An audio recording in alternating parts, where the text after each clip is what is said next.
What if everything you've been told about hard work is incomplete? We live in a world that glorifies long hours, 8 hours, 10 hours, 12 hours, as if creativity increases with exhaustion. But what if your mind has a limit? What if your greatest ideas, your sharpest focus, your most powerful work exists inside a small window each day? 4 hours creative work a day is about the limit. G.H. Hardy. Not because we are weak, but because true creativity demands intensity, not duration. In this chapter, you will discover your creative sweet spot, the hidden zone where focus is deep, ideas flow naturally, and time disappears. This is not about working longer. It's about working at your highest level. Listen carefully, because once you understand this, you will never look at productivity the same way again. Creative sweet spot. 4 hours creative work a day is about the limit. G.H. Hardy. I arrive in Colombia late in the night. As my taxi descends into the dark valley, the lights of Medellin form a welcoming beacon below. My building is a modern but flimsy high-rise, like stacks of glass laboratory rat cages. Claim the keys from the doorman, take the elevator up, and I'm in my new home, a tiny one-bedroom apartment. I drag my suitcases over the shiny ceramic tiles and collect them next to the faux black leather couch. To my right, there's a dining table, glass-topped with wood trim and lightly damaged matching chairs. Two awkward oil paintings call out to each other across the lonely living room. After the month-long task of liquidating my possessions, one simple realization helps me savor this moment. I don't care about any of this stuff. The furniture is worse than the IKEA junk I had to get rid of back in Chicago. The plus is that when I leave this apartment, I can leave this furniture here too. Each month, I'll pay one lump sum via credit card to a local vacation rental company. That covers the rent, the utilities, internet, everything. I've arranged for weekly cleanings, and I don't even have to change my own light bulbs. All this for about 30% less than I was paying to live in Chicago. Cheap rent is good on a writer's budget.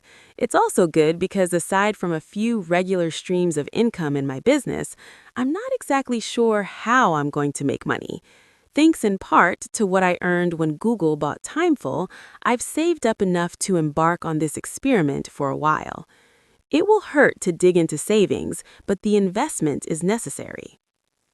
There's a story Stephen Covey tells in his book, First Things First, about a business lecturer who brings a jar to a seminar. The lecturer fills the jar with big rocks and asks the class, "Is the jar full?" They agree that it is. He pours in gravel, which fills in the spaces amongst the rocks. Now is the jar full? It seems like it is, but the class is skeptical, understandably. Then he pours in sand, which fills the spaces within the gravel. It's not until he finally pours water into the jar that the jar is truly full. What's his point? When the lecturer asks the class, he gets a response you would expect from time worshippers. No matter how full you think your schedule is, you can always fit in more. But his point was not about how many different things he could fit in the jar, but instead about the order in which he filled the jar with those items. If he had filled the jar with sand first, there would have been no room for the gravel. More importantly, there would have been no room for the big rocks. The lesson is that if you don't fill your life with the important things first, the big rocks, you'll never have room for those big rocks at all. First things first. Writing has become the big rock around which I'm building everything else in my life. I've cleared away all my possessions, and I've cleared away as many responsibilities as I can. When I wrote my first book, I freed up all the time I could, but that turned out not to be enough. To write this book, I'm freeing up all the mental energy I can. For the foreseeable future, I don't want to think about anything else than how to manage that mental energy. It's nothing new for a writer to search for special surroundings. Thoreau had Walden Pond. Maya Angelou rented a hotel room near her house and even removed the artwork from the walls. For me, the surroundings themselves are part of the project, which I guess is what Thoreau was doing, if I can dare to make the comparison. The way I think of this new life is a 4-year foreshadowing of what many people experienced for the first time during the coronavirus quarantines. I'm thinking of myself not as rocks in a jar, but as a brain in a jar on Mars. In Medellin, I can get all the basics I need. With Medellin's robust domicilios culture, I can usually get those things delivered, even doctor's appointments and haircuts. But most of my work and relationships will be maintained through the internet. From this apartment-cum-laboratory, I'll publish my words to the world. I'll also make regular video chat appointments with friends and family. As I learned from my random encounter with Diego on that Costa Rican road, the key to doing creative work is to get into the right state to do that work. Since writing is my big rock, I'm starting with that. I'll create the ideal conditions for my brain in a jar on Mars to write, then let everything else build around that big rock. Divergent, convergent. To begin, I'll optimize for the type of thinking I need my brain to do. Creative work, such as writing, requires both divergent and convergent thinking. These two types of thinking are at odds with one another, so this presents a challenge. When you think divergently, your thoughts diverge. You pay attention to a wide variety of things, so you can connect those things to generate new ideas. As the poet Robert Frost said, an idea is a feat of association. Coming up with ideas requires divergent thinking, but actually producing something with those ideas requires the opposite of divergent thinking. It requires convergent thinking. When you thought divergently, you collected a lot of different inputs and you came up with options. Now you need to narrow those options down. You need to converge on a simple solution. The process of writing starts off with exploring the many different ways you might say something. What do you want to say? What words will help you say it? Will you write in haiku, iambic pentameter, or use some more subtle way of arranging the words for rhythm? This exploration of options is a divergent process. Next, you're narrowing down those options. You decide you'll say one thing before you say another. You decide one word works better than another. You choose one sentence structure over another. Meanwhile, you're following rules of spelling and grammar. Rather than a divergent process, this narrowing down of options is a convergent process. Divergent thinking is a shotgun spray. Convergent thinking is a sniper shot. Divergent thinking is a summer breeze. Convergent thinking is a paring knife. So the challenge in doing more and better writing, or the challenge in any creative work, is to balance divergent thinking with convergent thinking. You need to generate ideas, but you'll move forward with only the best ideas. As you complete your final product, you need to put on the finishing touches. But your final product is no good unless your ideas are good too. As you refine your ideas with convergent thinking, you need to start with good ideas generated by divergent thinking. So how do I design this new life around having good ideas? I need to find my creative sweet spot. Your creative sweet spot is the time and place in which you do your best creative work. Your creative sweet spot is the big rock around which you build the rest of your schedule and routines. The best way to manage your creative energy is first to find your best creative energy, then make the most of that energy. A microcosm of creativity. How do you find your creative sweet spot? Let's start by breaking down creative thinking into its most fundamental building block. When scientists study creativity, they often use a benchmark test called a remote associates test, or more literally, a word triad. Word triads are very simple puzzles, best solved with the help of divergent thinking.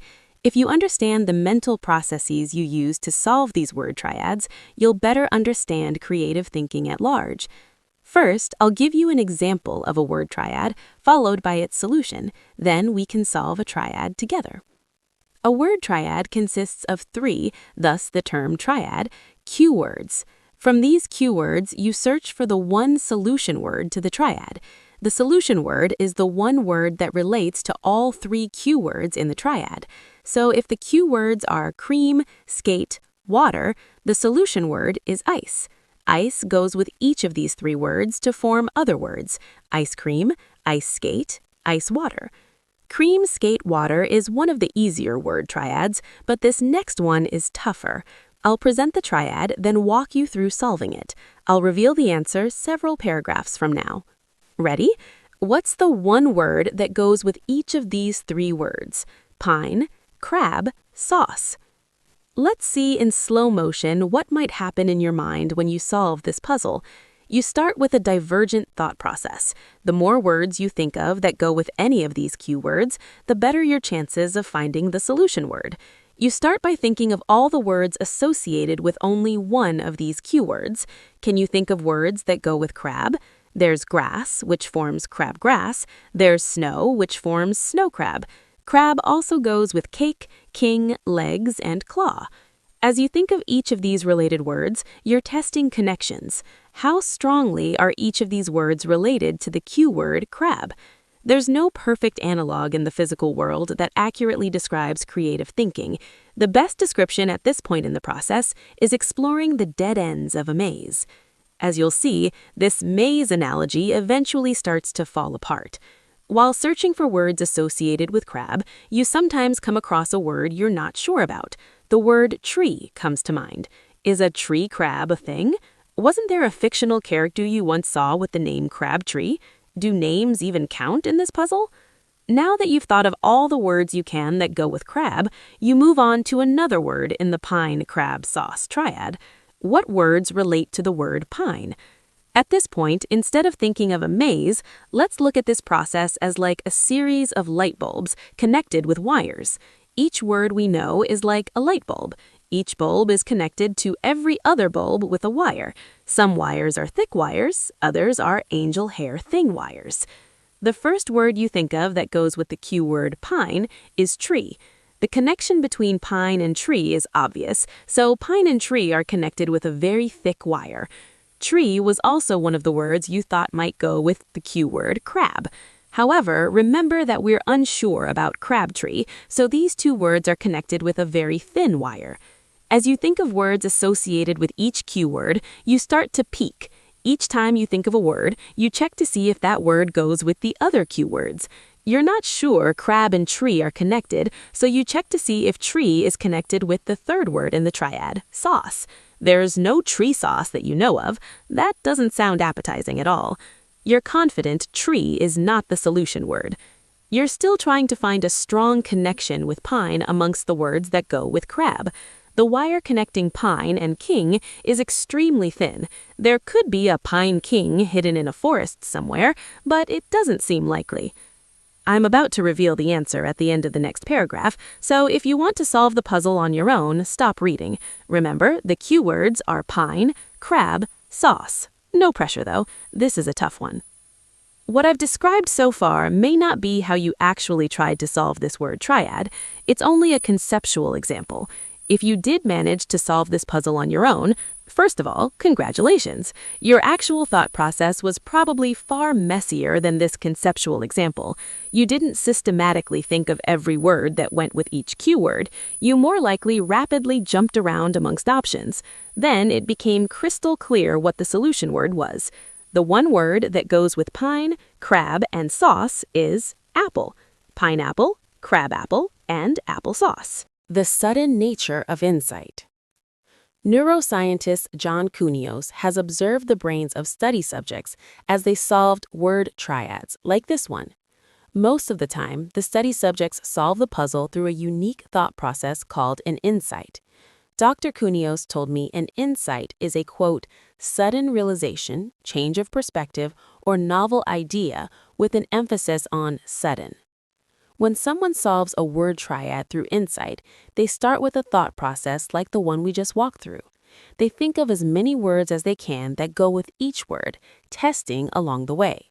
Then, seemingly out of nowhere, the answer appears in their mind. Thus, the emphasis on sudden. We've heard tales about these moments. We may call them eureka moments, based upon the story of Archimedes.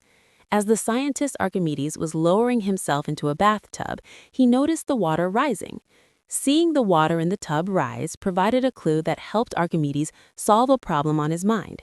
He had been trying to help the king figure out whether or not his crown was made of pure gold.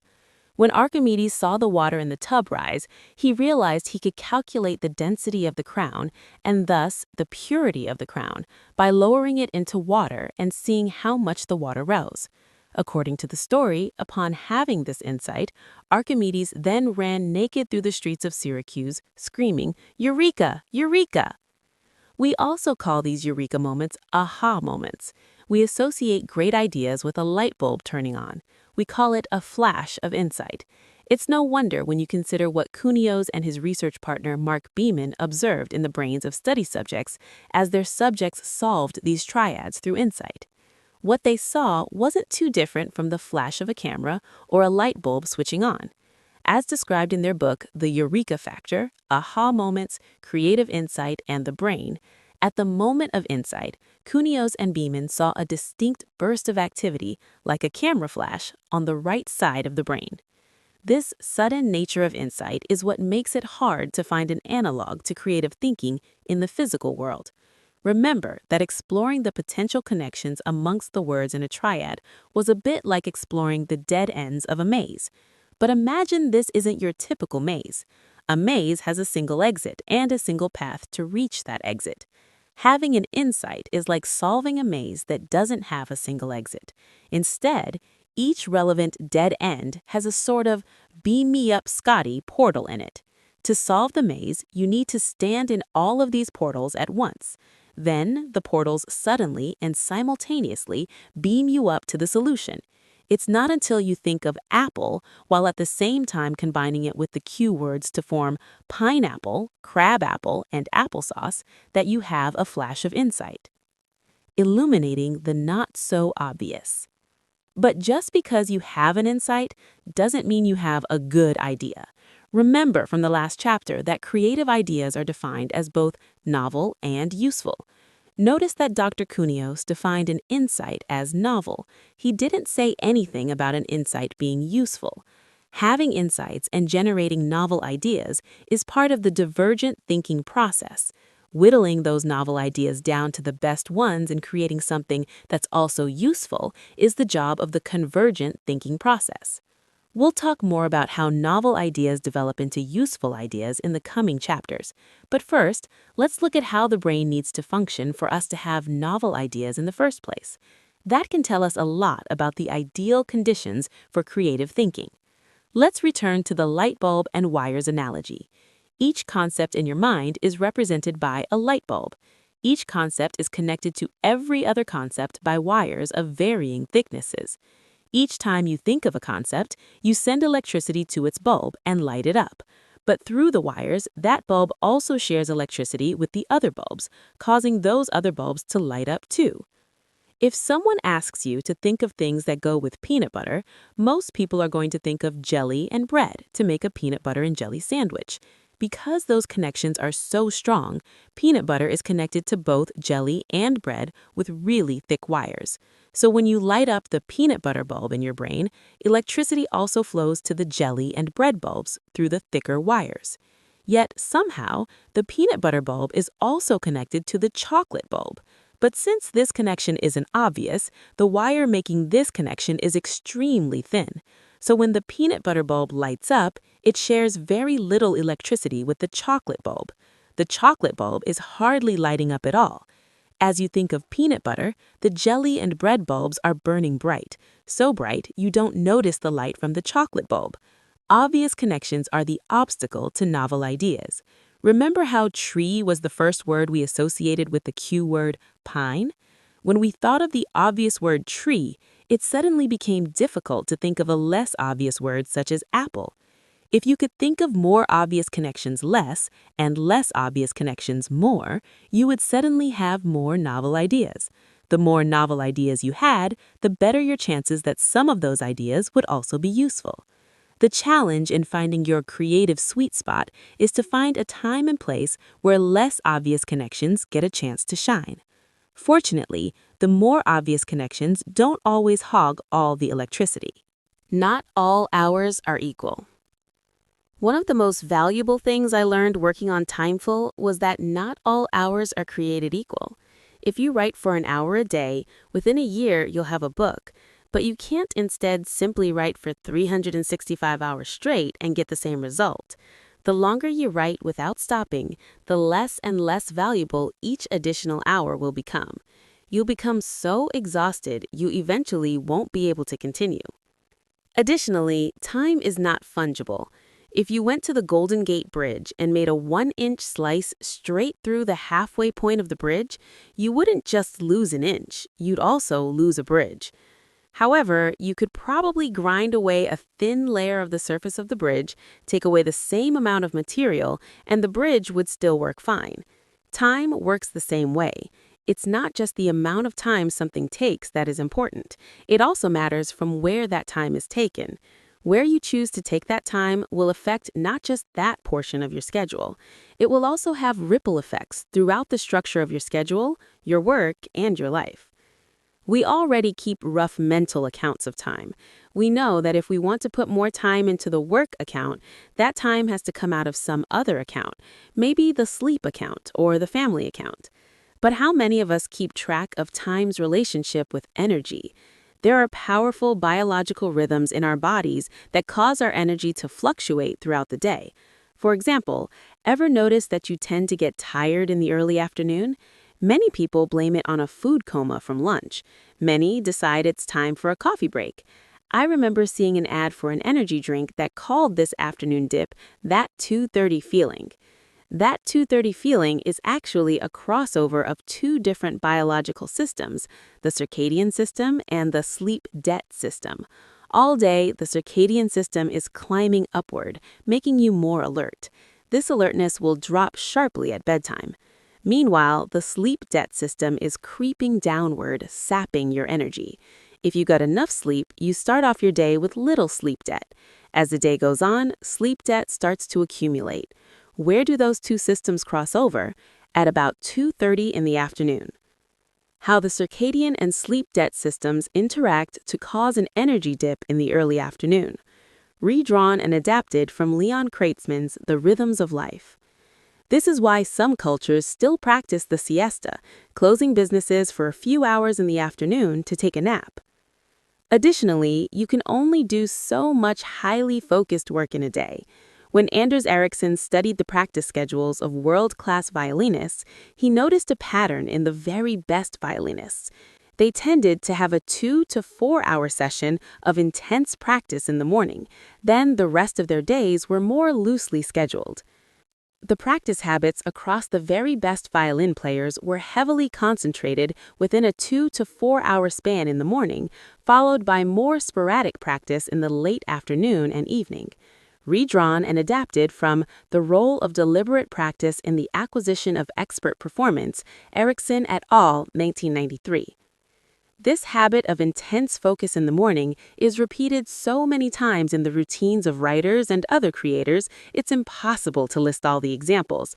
Amongst the endless list of morning creators are writers such as Edith Wharton, Joseph Heller, Virginia Woolf, and both Francis and Anthony Trollope, also composers Charlotte Bray and Igor Stravinsky, artist Josephine Mexiper, and psychologist B.F. Skinner.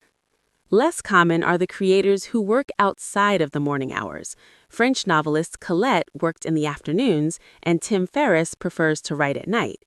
Some work in big sprints, such as Susan Sontag, who wrote in sporadic 18-hour stretches, and Edna St. Vincent Millay, who, when she was working on a book, said she worked all the time. I used to be one of those creators who didn't keep much of a routine.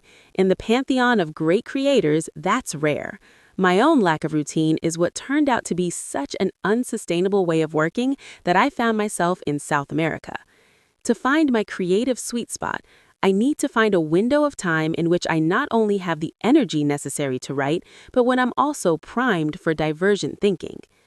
Fire the CEO of your brain. Intuitively, it seems that to do good work, we need to be alert. If we're driving a forklift or performing surgery, this is true. But creative work is different. The more alert we are, the less prone we are to doing the divergent thinking necessary to have great insights. The most advanced part of our brain is the prefrontal cortex. This thin layer of brain tissue within our forehead does the type of thinking that makes us human. It helps us make long-term plans, prioritize, and suppress urges. It's the part of your brain that helps you avoid that extra donut when you're on a diet, or decide to cook dinner at home to save money for a trip to Hawaii. Neuroscientists often refer to the prefrontal cortex as the CEO of the brain. The prefrontal cortex sits at a big mahogany desk all day and fields proposals from other parts of the brain. The prefrontal cortex keeps things running and keeps the paychecks coming. But when it comes to creativity, the prefrontal cortex is a real spoil sport. Think of your brain like a racquetball court. There are a bunch of super bouncy blue balls flying around the court, each representing a concept in your brain. The blue racquetballs are diverging all over, bouncing off the side walls, the back wall, even the ceiling. Every once in a while, two or more balls collide, like a moment of insight, to form an idea. But the prefrontal cortex keeps interfering. The prefrontal cortex is focused on the rules of the game, making sure that each ball bounces only once on the floor before hitting the front wall again. The prefrontal cortex is frantically running around with a racket, smacking each ball to the front wall of the court. The intention is to follow the rules of the game. The effect is fewer collisions and fewer insights. To do the divergent thinking required to have insights, you need as little interference from the prefrontal cortex as possible. In fact, the prefrontal cortex is so detrimental to insightful thinking that the people who are some of the best at solving insight puzzles are people with damaged prefrontal cortices. Their prefrontal cortices aren't interfering with the racquetballs flying around the court. They have more collisions, more insights. Now, don't go driving a screwdriver into your forehead. You do not want prefrontal cortex injury if you can help it. As I mentioned, having insights does not necessarily mean having great ideas. Even if those ideas are great, you have to execute on them, something that's hard to do if you have a prefrontal cortex injury. But you can keep the prefrontal cortex from interfering with your ideas when you can do your creative thinking when your prefrontal cortex isn't working so well. That would be your creative sweet spot. Create the conditions for collision. For most people, this time when the prefrontal cortex isn't working so well is first thing in the morning. Most of us are a little groggy just after waking up. However, most people also immediately try to do something about this grogginess. They reach for a cup of coffee. This slight spaciness first thing in the morning is not a problem to be fixed. In fact, it's a creative gift. Instead of trying to make it go away, you can harness it for your best ideas. This is why, as I'm starting out my experiment in making writing my big rock, I'm choosing to write first thing in the morning. No coffee, no breakfast, just straight to writing. Writing first thing in the morning will help me have more insights. But to truly make these morning writing sessions my creative sweet spot, I can do more still. The main drawback of doing work while your prefrontal cortex is still sleeping is that when your prefrontal cortex is sleeping, you're missing out on all the good stuff your prefrontal cortex does for you. As I get settled in my new life, I notice that my morning writing sessions are going just okay. I'm having great ideas when I can get myself to write, but I easily get distracted. I set up on the kitchen table. I look out over the treetops through the windows which stretch from floor to ceiling. I find that if I can have a good idea in the first several minutes of writing, I can keep going. Otherwise, I soon find myself staring out the window. My prefrontal cortex isn't there to help keep me on task. I decide it's time for a change in furniture arrangements. I had resolved to make sure all my possessions fit in the 3 suitcases I arrived with, but I'll make an exception for one larger item. I walk to a nearby store and buy a cheap particle board desk. The box it comes in barely fits in the back seat of the tiny toy-like Medellin taxis. I have to borrow a hammer from the doorman to put it together. There's a small cove in the corner of the living area of my apartment. I slide the bookcase out of that cove and arrange it along an adjacent wall, first unloading, then reloading the suitcase full of books I brought with me. Next, I slide my new desk into the cove. It fits perfectly. My desk is surrounded by 3 sides by white walls. I used to keep a messy desk, but there's something powerful about this new desk's clean, stark surface, surrounded by clean, stark walls. This desk is so small, there's not even room for it to become cluttered. I know research shows that big, open spaces are good for creative thinking, not tiny desks in white-walled coves. More on that in Chapter 4. But somehow it works. I'm still groggy enough in my morning writing sessions that I'm having good ideas, yet each time I look up to daydream, there's no window to stare out of. There's just a blank white wall. Most of the time, when I look at the blank white wall, I decide that what I'm writing is more interesting than a blank white wall, so I get back to writing. My mental state is right for doing divergent thinking, but my plain workspace helps rein in my thinking well enough to do a little convergent thinking. However, there's still one problem. Whatever I'm writing is usually more interesting to me than everything else I can do on my computer. If I lose my train of thought, which happens a lot thanks to my groggy state, I can very quickly find myself checking my email, scanning social media, or simply attending to a task that just came to mind. Remember, my prefrontal cortex is still sleeping, so it's not doing its usual job of suppressing these urges. The first hour rule. I've almost found my creative sweet spot. I found a time when I'm consistently creative, and I found a place to sit that keeps me disciplined enough to turn my ideas into finished products. But I need one more adjustment to truly make these morning writing sessions work. So I start implementing what I call the first hour rule. The first hour rule is simply this: spend the first hour of your day working on your most important project and your most important project only. It seems too simple to be effective. After all, I'm not doing anything to prevent myself from accessing the internet. I'm not turning off my Wi-Fi or even blocking any websites. I'm simply telling myself to spend at least the first hour of each morning writing. Why would that work? Seasoned travelers know that if you want a good chance of having an on-time flight, take a morning flight. If your flight is later in the day, there's a higher chance there will be a delay. Why is that? Because the earlier in the day you take your flight, the fewer chances there have been for something to go wrong. Delayed flights from last night have arrived, crew members have gotten rest, and planes with mechanical problems have been fixed. First thing in the morning, each airport is essentially starting with a blank slate. Life is like an airport. You start the day with the best of intentions, but then delays lead to other delays, which lead to cancellations. By the end of the day, you have a stomach full of fast food and you're sleeping on the floor. If you start your day with the most important thing, there's less of a chance for other things to get in the way. So don't check email, don't check social media. Just get right to the most important thing. Make it a rule and it will be easy. How you use your energy in one part of your day has ripple effects throughout the rest of your day. The first hour rule is no exception to this rule. The first hour rule helps you start off your day with a win. You feel better the rest of the day when you've already done your most important work. Starting your day is like spinning a top. If you spin a top off center, it'll lose balance and wipe out sooner. If you start your day on center, you'll stay standing all day long. Using the first hour rule is like spinning that top on center. Additionally, the first hour rule helps train your brain to focus.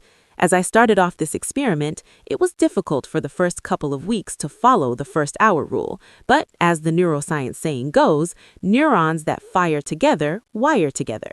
Each time you have a thought, it makes it easier to repeat that thought. So each time I resist the urge to check my email in the first hour of each day, it becomes easier for me to resist urges in the future.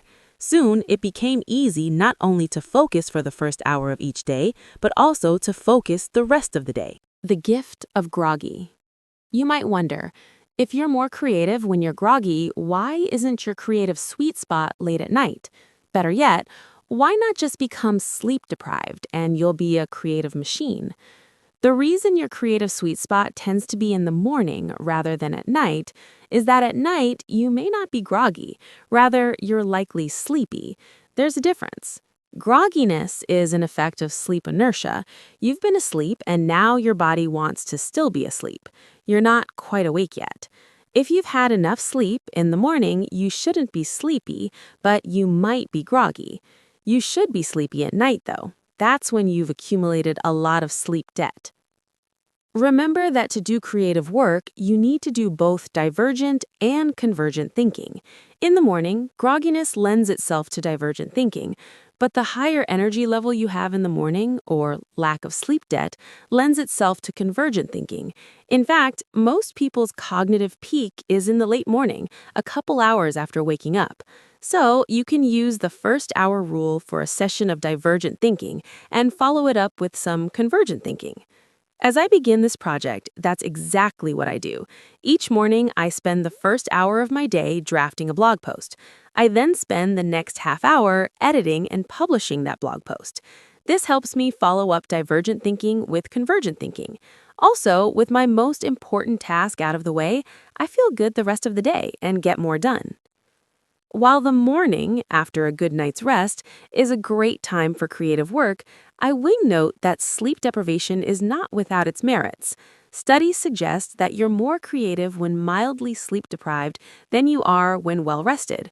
Like in the morning, when you're low on sleep, when you're sleep deprived, your prefrontal cortex apparently takes a nap first. I would never deprive myself of sleep on purpose. While a lack of sleep may make you more prone to having insights, sleep is vitally important to the memory consolidation that's necessary to have good ideas. You can't connect the concepts in your mind if those concepts aren't firmly embedded there in the first place. More on this in the next chapter. Sleep helps store concepts in your mind so you can connect them for great ideas. However, I do occasionally find myself involuntarily sleep deprived due to jet lag or a massively delayed flight. When this happens, I do try to take advantage of the opportunity. Because the sleep deprivation would hinder my attention to detail, I wouldn't expect to write a perfectly edited and ready to publish article while sleep deprived. But I will do other types of creative thinking when I'm sleep deprived. As John Conios told me, when sleep deprived, the kind of creativity that would be most productive would be idea generation rather than the kind of detailed analytic work that requires sharpness and alertness. In other words, it's a good time to do high-level brainstorming that I'll revisit later. As we'll cover in Chapter 3, these brainstorming sessions sometimes serve as illumination for ideas I can later verify. As we'll cover in Chapter 4, it's a good time to be in the explore mental state. As we'll cover in Chapter 7, this is just one example of harnessing the unexpected to find creative opportunities. I wouldn't make myself sleep deprived, but if I'm sleep deprived anyway, I take advantage. Within my first few weeks living in Medellin, I had found my big rock, my creative sweet spot, the first hour of each morning facing a blank wall at my tiny desk. But I still wondered, what had drawn me to Medellin in the first place? What was it about this place that made me do my best work here? It just so happened that 3 weeks into my experiment was about the right time to get a reminder. Flipping the temporal switch. As I said, I had already taken a few trips to Medellin, during which I spent a couple of months here. On each of those trips, I noticed something. It always happened right around the 3-week mark. The pace of life in Medellin is slower than in Chicago. People talk slower, people walk slower. That rule about how you should stand on the right side of an escalator so people can pass on the left, they don't do that here. People stand wherever they like. It's usually not a problem because it's rare that anyone walks up the escalator when it's moving anyway. Every time I came to Medellin, I noticed a similar pattern. The first week, the slower pace of life is novel and refreshing. The second week, as I'm starting to set up my life and routines, it begins to feel inconvenient. The line at the grocery store is 20 minutes long, or the gym is unexpectedly closed for repairs. By the end of the third week, like clockwork, some massive malfunction occurs and I totally lose my patience. But in that moment, something changes. This time, as I'm settling into Medellin on a permanent basis, that massive malfunction involves a concert. I show up to the theater and the gates are locked. There's nobody there but a stray cat on the steps. I check the event page on my phone. It's the right day, the right place, the right time. There's no notice posted on the website. Am I at the wrong entrance? As I walk around the building, I meet a security guard who tells me the concert is canceled. The theater is sta mal. Literally, the theater is bad. Something is broken in the theater. I already went through a lot to get these tickets. My foreign credit card didn't work on the website, so I had to go to a physical ticket kiosk. But the kid working the kiosk told me the system was down. So I came back the next day and the system was also down. It wasn't still down, it was down again. So I waited in a nearby chair in the mall for 45 minutes and finally got my tickets. At the theater, after learning about the cancellation, I go to the ticket window to get my refund for the tickets. But they can't process my refund there. They tell me I have to go across town to yet another ticket kiosk. But that kiosk isn't open today. I have to go tomorrow. So I take the following afternoon off to get my refund. After standing in line for half an hour, they tell me they can't process my refund on my foreign credit card. I have to fill out a form and they will mail it to the home office. I should get my refund within a couple weeks. I try my best to persuade them to give me my refund now, but to no avail. After filling out the form, I leave the kiosk defeated and angry. Nothing about this concert had gone right. Not the ticket buying, not the concert, not the refund. I spent a bunch of money for nothing but the privilege of being sent on a wild goose chase. I suspected I would eventually have to call American Express and request a chargeback to finally get my money back. My suspicion turned out to be correct. I've been through mishaps like this enough times to know what I'm about to experience, though I'm amazed it's once again happening right around the 3-week mark. Standing out on the sidewalk, I go from steaming with anger to calm as a clam. Months worth of tension stored in the muscles of my back, my neck, and my forearms begins to melt away. I feel light and free, almost high. I've talked to other expats about this phenomenon, and they report the same thing. There comes a moment when something goes hilariously wrong. The next thing you know, you suddenly feel as if you're on a different plane of existence. I call this the temporal switch. Why are there 8 days in a week? Social psychologist Robert Levine studied attitudes about time the world over. He noticed 2 distinct approaches to time: clock time and event time. Some cultures operate on clock time. They do things according to what time it is. Lunch is at this time, this meeting is at this other time, another meeting is at this other time. Cultures that don't work on clock time tend to operate on event time. Lunch is when you're hungry. This meeting is after lunch. The meeting isn't over until we meet our objective. If by then we're not hungry for dinner, we'll also have the other meeting. As a clock time native, even after learning about event time, it took me a while to understand how to think according to event time. The best way to understand event time is to look at how people view the standard 7-day week in Colombia, as well as many other event time cultures. If you make an appointment with a Colombian a week from today, they will say that it's in 8 días, in 8 days. The first time I heard this, I was incredibly confused. Today is Wednesday, so 8 days? You mean next Thursday? To a clock time person, the appointment is in 7 days. 7 rotations of the Earth separate right now from the time of the appointment a week from now. But from an event time perspective, it's not 7 days, it's 8. Today is an event which has not yet ended. There are 6 days, each day its own event, between now and the day of the appointment. The day of the appointment is also an event. That's 1 plus 6 plus 1, 8. 1 week from now is 8 days. The appointment will take place in 8 days. This isn't what the Beatles were talking about when they sang 8 days a week. That song was inspired by a limo driver who proclaimed to Paul McCartney that he had been working hard. 8 days a week was his way of saying he was giving 110%. When event time cultures think of a week as having 8 days, it's because they're actually viewing each day as an event. It's a refreshing thought, really. Today counts. When a culture is following event time, it can be confusing and sometimes aggravating to someone used to clock time. You can't believe you have to stand in a line for 20 minutes just to buy an avocado. Everyone else in line is thinking, what's the big deal? You'll get there when you get there. When I experience the temporal switch, I switch from a clock time perspective to an event time perspective. I find that my internal dialogue changes. I'm telling myself, things may not work out the first time you try them, but they will work out eventually. As Colombians are wont to say, no pasa nada. Literally, nothing will happen. What they mean is, stop worrying, it will work itself out.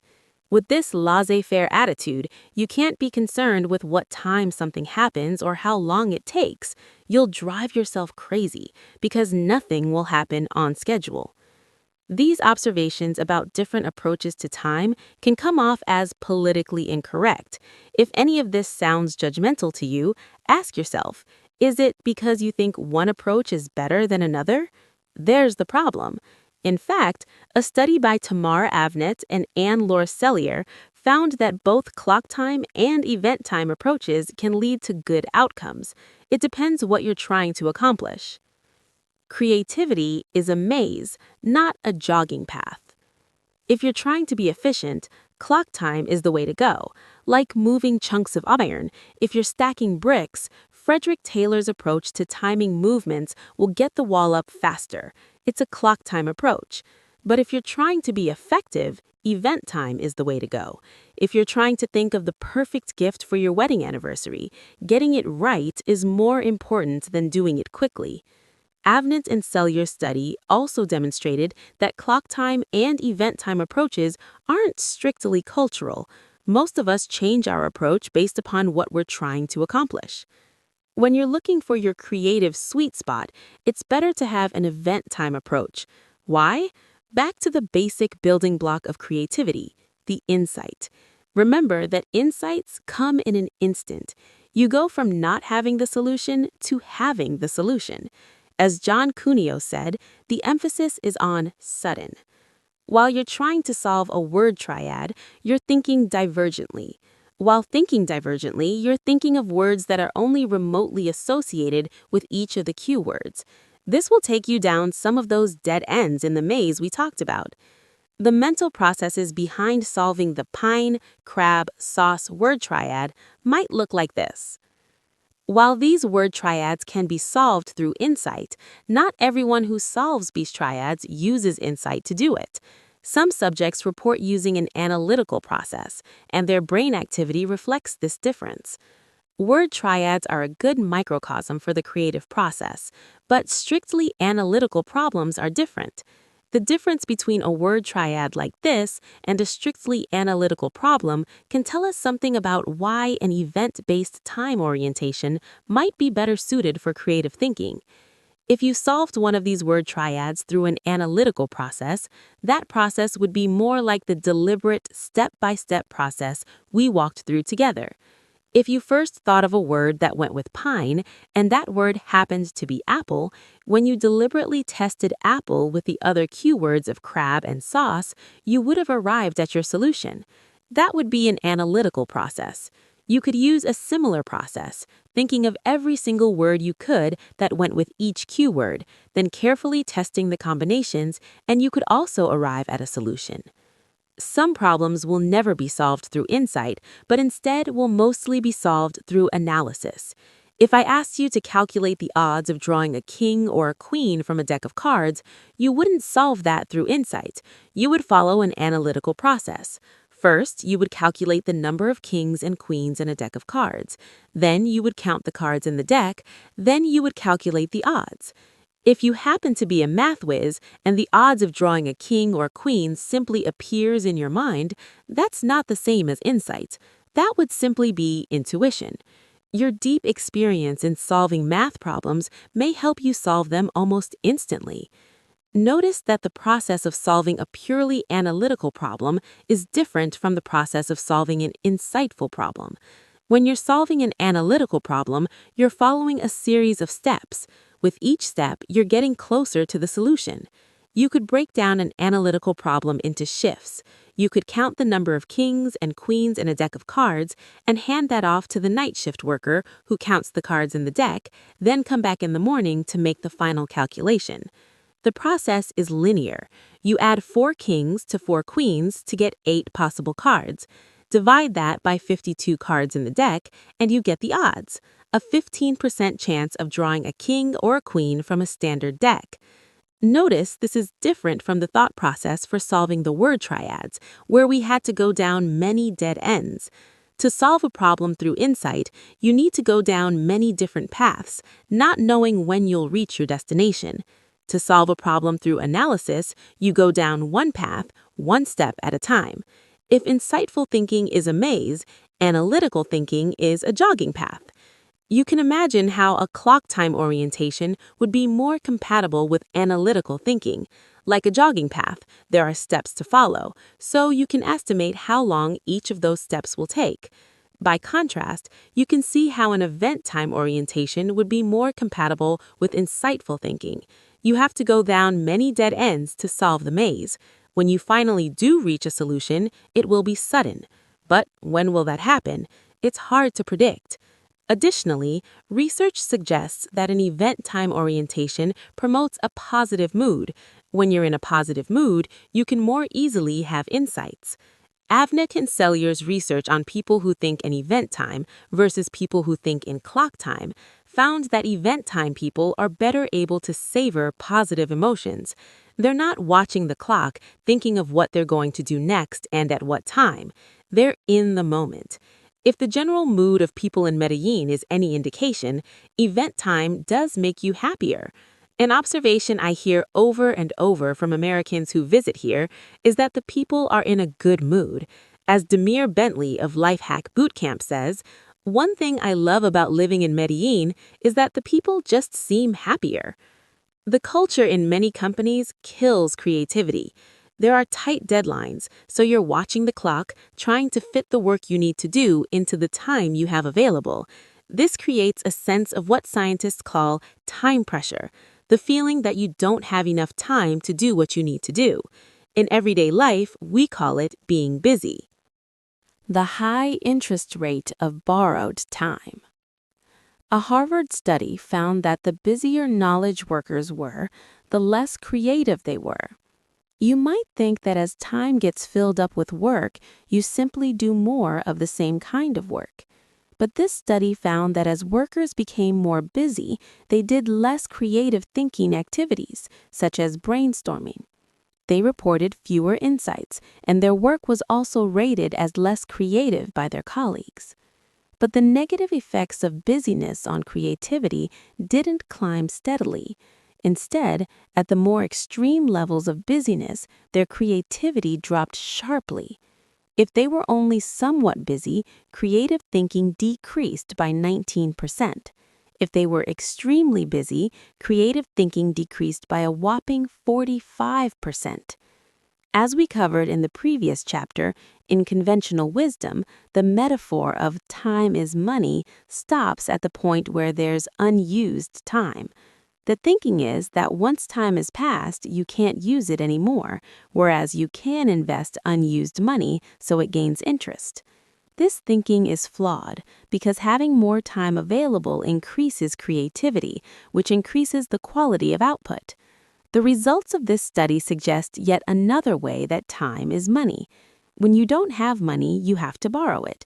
You then have to pay interest, which cuts into your future earnings. When you're extremely busy, you don't have time, so you borrow it. You're essentially charging your time to a credit card. You pay interest on that balance in the form of lost creativity. A 19% interest rate is about standard on a credit card, not that carrying a balance is a good idea. A 45% interest rate? That's enough to make a payday loans joint blush. One of the most surprising forces is that of compounding interest. With a tiny growth rate of 1% a day, you would double your money in about 2 months. Compounding interest, of course, applies to racked up debt, too. If busyness is causing you to constantly take a loan from your future creativity, the effects can be disastrous. You take the loan today, but you pay interest in the future. In fact, this study found that being extremely busy doesn't just decrease creativity on the day on which you're busy, it also reduces your creativity the next day, the day after that, and throughout the project.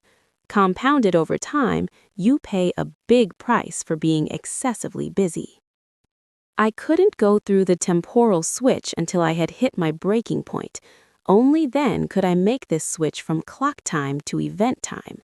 That was when I finally had to accept that I couldn't stick to a strict schedule. After all, nobody around me was concerned with staying on schedule. They were on event time. Neither clock time nor event time is the better way to approach time all the time. If we're counting on a flight to be on time, we hope the airline staff is working on clock time. But if we're trying to think creatively, we're better off on event time. But remember that to make creative work happen, we need both divergent thinking and convergent thinking. Event time gives us the space for divergent thinking. Clock time puts us in a mindset that's better suited for convergent thinking. It keeps us thinking sharply. If clock time is useful for being efficient and event time is useful for being effective, how can you strike a balance? Making up time. It helps to remember that the way we think about time today is relatively new, left over from Frederick Taylor's scientific management. It also helps to realize that the idea of time itself